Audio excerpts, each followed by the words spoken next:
안녕하세요. 저는 다른 부부들처럼 평범하게 살아가고 있는 가정주부입니다.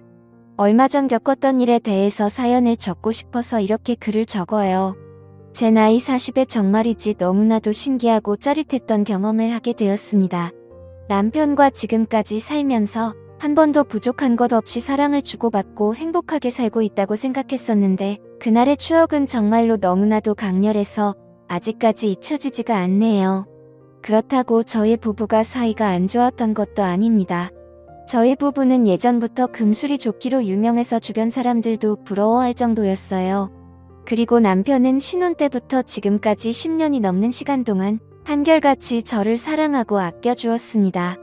저희 부부는 둘 다 여행을 참 좋아해서 결혼 생활하며 주말에 시간을 내어 전국 8도 안 돌아다닌 곳이 없을 정도로 많이 다녔습니다. 그러다 저번 달에 남편이 산나물이 드시고 싶다고 해서 저희 부부는 산나물도 좀 캐고 겸사겸사 등산도 할 겸 지리산 나들이를 가게 되었던 거죠. 그날은 날씨도 좋았고 몇 년 전부터 시작한 팬데믹으로 인해 여행을 거의 못 다녔기 때문에 마음이 한참 들떴습니다. 산도 좋고 꽃도 좋고 비록 사람이 생각보다 많아서 걱정을 하긴 했지만 마스크를 잘 쓰고 있으니 괜찮을 거라 생각했었습니다. 남편과 손을 잡고 연신 콧노래를 흥얼거리며 산을 올라가고 있었죠. 생각보다 나물 캐는 분들이 많아서 그런지 별다른 수확은 거의 없었지만 그래도 경치가 좋아서 주변을 구경하는 맛은 있더라고요. 게다가 오랜만에 도시에서 벗어나 산속 풍경을 보니까 저절로 힐링이 되는 듯 했습니다. 그러다가 너무 흥이 겨운 나머지 제가 잠깐 앉는 파는 사이에 다리를 헛디뎌서 넘어지고 말았습니다. 다행히도 크게 다친 곳은 없는 것 같았지만 살짝 발목이 삐었는지 약간은 지끈하더라고요. 그래도 이 정도면 올라가는데 문제는 없겠다 생각하고 걱정하는 남편에게 괜찮다고 걱정하지 말라고 말을 했고 천천히 올라가면 될 것 같아요. 라고 이야기하고 다시 산을 올라가기 시작했는데 얼마 지나지 않아서 다리가 점점 퉁퉁 붓는 느낌이 들고 걸음을 내딛기가 쉽지 않았습니다. 제가 점점 남편을 따라가지 못하고 뒤처지면서 걷기가 힘들어 보이자 남편은 그런 제가 걱정되었는지 그냥 여기서 다시 돌아서 내려가자고 했고 남편의 부축을 받아 힘겹게 한 발 한 발 조심해서 산을 내려오고 있었어요. 원래 산이라는 게 올라가는 것보다 내려가는 게 더 힘든 것처럼 남편의 부축을 받고 있어도 발목이 점점 아파오고 나중엔 천천히 걷는 것조차 힘이 들더라고요.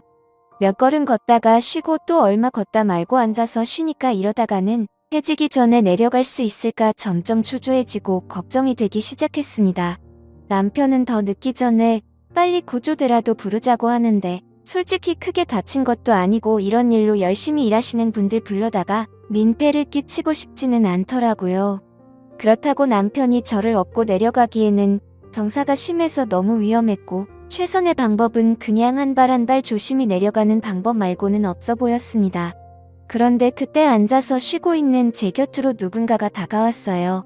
개량 한복을 입고 고무신을 신고 있는 사람이었는데 순간 제정신이 아닌 사람인 것 같아서 무서웠습니다. 머리는 백발이 풍성이 나 있었고 수염은 언제 자른 건지 덥수룩하게 보이더라고요. 그냥 겉모습만 보고 드는 생각은 청학도 훈장님이라고 해도 믿을 정도였습니다. 아무튼 그분은 천천히 저희 쪽으로 다가오면서 무슨 일이냐고 다쳤냐고 물어보는데 그냥 신경 쓰지 말고 가던 길 갔으면 하는 마음이 들더라고요. 그래도 그런 걸 내색하면 예의가 아니다라는 생각에 다리를 살짝 삐끗했다고 대답을 했습니다. 그러자 이내 그 사람은 자기가 좀 봐주겠다면서 제 다리를 만져봤습니다. 그러자 낯선 사람이 제 다리를 건드리니까 남편이 발끈하며 그 산도깨비 같은 사람에게 당신 뭐하는 사람이야? 하고 소리를 쳤죠. 돌아오는 대답은 자기는 이 산에 사는 산신령이라는 둥 뭐라 하는데 가짜는 헛소리라고 생각했습니다. 하지만 다른 대안이 없었기도 했고 믿져야 본전이라는 생각에 남편에게 괜찮다고 대답을 했죠. 그리고는 그 산신령이라는 사람이 거친 손으로 제 삐끗한 다리를 여기저기 만지기 시작하다가 허리춤에서 뭔가를 꺼냈는데 작은 바늘이 잔뜩 들어있는 침이었었죠. 능숙하게 라이터로 소독을 하더니 제 다리에 여기저기 침을 놓기 시작했습니다. 그러더니 잠시만 움직이지 말고 이대로 가만히 있으라고 하고는 등산로에서 벗어나 숲속으로 사라져 버리더라고요.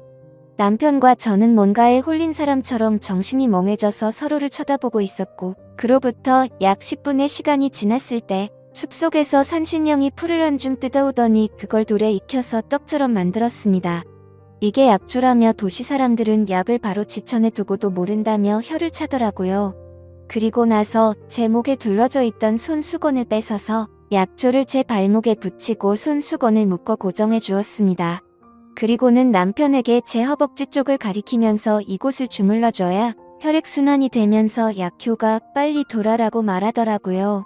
그러면서 자신이 이 여자 몸에 손을 댈 수는 없으니 남편인 당신이 하라고 해서 남편은 얼떨떨한 표정으로 제 다리를 주무르기 시작했는데 산신령 아저씨가 옆에서 그게 아니라는 듯 못마땅한 표정을 짓더라고요. 결국 아이고 참. 나와봐. 내가 할게. 사람이 뭐 이리 시원찮아 그렇게 말하고는 제 허벅지를 엄지손가락으로 꾹꾹 누르기 시작했는데 제가 마사지를 태국에서도 받아보고 진짜 잘한다고 소문이 났던 비싸고 좋다는 곳에서 받아보기도 했는데 그런 느낌은 살면서 처음 받아봤습니다. 진짜 머릿속 정수리 끝까지 짜릿해지는 기분이랄까요? 남편이 옆에 있어서 참으려고 했지만 입에서 비명이 터져 나오더라고요. 5분 정도의 짧은 마사지였지만 그 어느 때보다도 몸이 개운해졌습니다.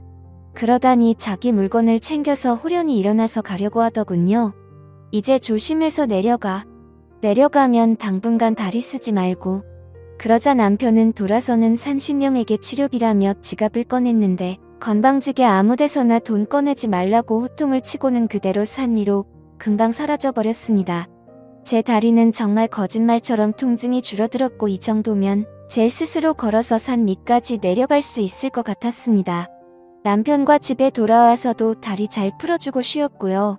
다음날 보니 크게 부어오르지도 않고 금방 괜찮아지더군요.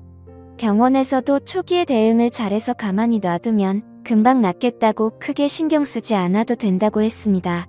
아무튼 생애 처음으로 겪어본 그 짜릿한 마사지가 계속해서 제 머릿속을 맴돌았습니다. 그때 그 손맛이 너무 좋아서 남편에게도 종종 주물러 달라고 하는데 남편이 아무리 노력해도 절대로 그 느낌이 나지가 않더라고요. 사실 그게 당연한 거겠죠. 비싸고 좋은 마사지를 받아도 그런 기분은 겪어보지 못했는데 일반인인 남편이 해준다고 다를 리가 없으니깐요. 정말 이제 와서 생각하면 진짜 그 사람이 산신령인가 싶기도 하고 아무튼 신기한 경험이었습니다. 남편은 그때 워낙 곤욕을 치러서 그런지 올해는 더 이상 등산을 하러 가지 않겠다고 하는데 저는 또 다시 한번 그 산신령을 만나보고 싶어요. 그런 느낌은 대체 어딜 가야 느낄 수 있는지 너무 궁금하고 밤에 잠이 안 올 정도로 생각이 납니다.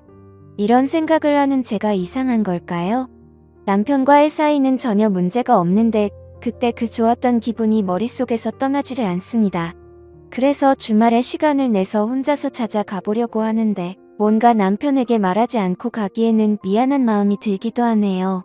그렇다고 솔직하게 그때의 일이 생각나서 다시 찾아간다고 말하는 것도 이상한 것 같습니다. 여러분들이라면 어떻게 하실 것 같나요? 저도 이런 질문을 하는 제가 이상한 거 잘 알지만 이런 경험해보지 못한 분들은 저를 절대 이해 못하실 것 같네요. 솔직히 그 정도로 잊지 못할 경험이었다고만 말하겠습니다. 아무튼 어떻게 하면 좋을지 좋은 말씀 부탁드립니다. 제 이야기는 여기까지입니다. 구독과 좋아요, 알람 설정 부탁드려요. 감사합니다.